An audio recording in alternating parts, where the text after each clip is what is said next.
homes in Northern Ireland. I read the news of this latest earthquake, cocooned in the comfort of my armchair. The story printed in the pages of the papers everyone else who lived in my village bought, not the briefing papers that had once been rushed to me by car and by night, letting me into their secret world long before anyone else I went to church with heard about their contents. I wondered whether anyone would call me about what was going on, whether I was going to be needed. Although no call came in the first week after the story broke, I kept hoping. No one wants to be forgotten, not in their own lifetime. Then came the news in yesterday's papers that Jerry Adams had been taken in for questioning on the strength of some of the interviews given to the researchers, and the Boston tapes were briefly on everybody's lips. They called them the Boston tapes in the papers, not discs, not sound files. I thought that was strange at first. It made me wonder how the interviews had been recorded. I suppose it's just a phrase still echoing onwards, even though we've surely left all cassettes behind by now.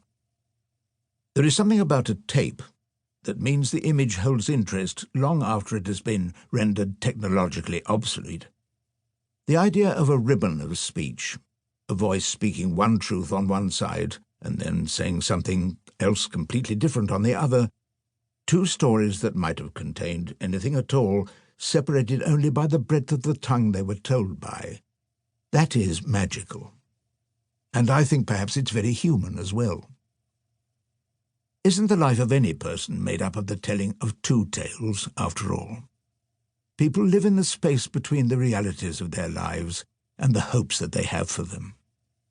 People spin myths from the quotidian roots of their experience in order to create a small cocoon of space in which they can live, between the dream that they could never hope to grasp and the indifferent ordinariness of everything around them, in which they can tell themselves things might be about to get exciting, no matter how cramped the quarters seem, how dark the dawn, how low the ceiling.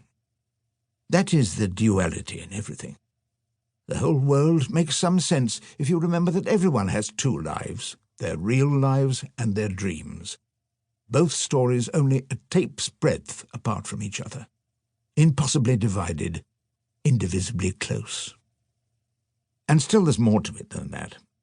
There's more that's seductive in the image than only that.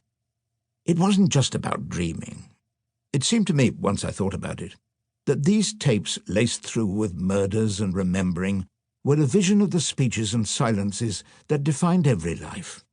The all-too-human need to make a statement, to cage oneself into a set of words.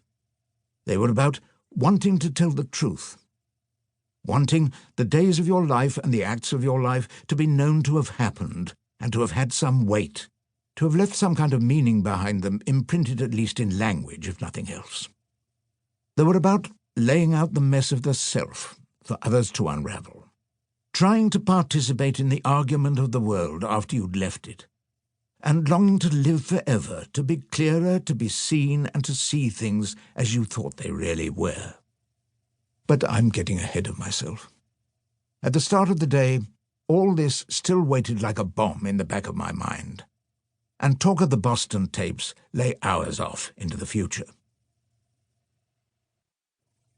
From Interview 18. All interviewees' names redacted to maintain anonymity.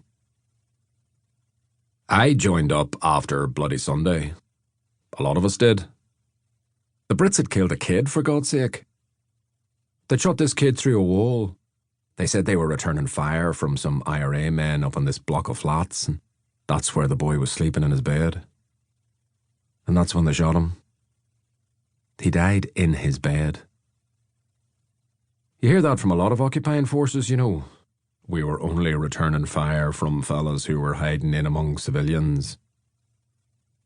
If you believe all you read, that's what the Palestinians spend all day doing, hiding among civilians. I don't know about it.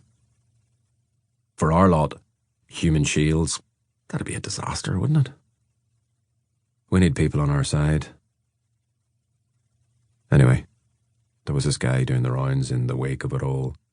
That week after Bloody Sunday, went from house to house, asking whether now might be a time to think.